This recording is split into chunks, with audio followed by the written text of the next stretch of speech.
மறந்தும் இந்த தவறை செய்யாதீர்கள். நீங்க நினைக்கிறீங்க, இது ஒரு சிறிய விஷயம்தான். ஆனா, அந்த சிறிய பாவம் ஒரு நாள் உங்க வாழ்க்கைய முழுக்க அழிக்கலாம்.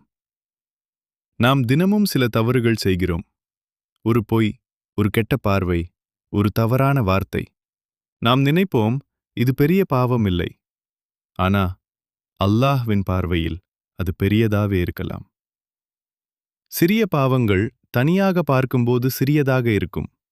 ஆனா, அது சேர சேர ஒரு பெரிய சுமையாக மாறும். ஒரு துளி தண்ணீர் எதுவும் செய்யாது.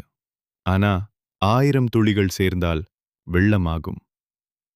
ஒவ்வொரு பாவமும் நம்ம இதயத்தில் ஒரு கருப்பு புள்ளி வைக்கும். மீண்டும் மீண்டும் செய்தால் அந்த இதயம் முழுக்க இருளாகிவிடும். அப்புறம் நல்லதை கூட உணர முடியாது. ஒரு மனிதன் ஆரம்பத்தில் ஒரு சிறிய பாவம் செய்கிறான், அப்பிறகு அது பழக்கமாகிறது. அப்பிறகு அது பெரிய பாவமாக மாறுகிறது. இப்படி மெதுவாக அவன் வாழ்க்கை மாற்றமாகிறது. நினைச்சுக்கோங்க, ஷைத்தான் நம்மளை பெரிய பாவத்துக்கு நேராக இழுக்க மாட்டான். முதலில் சிறிய பாவத்திலிருந்து ஆரம்பிப்பான். அதான் ஆபத்து. அப்படின்னா நம்ம என்ன செய்யணும்? சிறிய பாவத்தையும் சீரியஸாக எடுத்துக்கொள்ளணும். உடனே தஃபா செய்யணும், நல்ல செயல்களை அதிகப்படுத்தணும். ஒரு நாள் நம்ம எல்லாரும் அல்லாஹ்வின் முன் நிற்போம். அந்த நாளில் இந்த சிறிய பாவங்களும் கணக்கில் வரும்.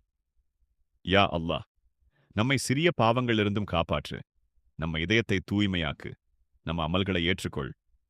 ஆமீன். இதை மற்றவர்களுக்கும் ஷேர் செய்யுங்கள். அவர்களுக்கும் அல்லாஹ் அருள் புரிவானாக.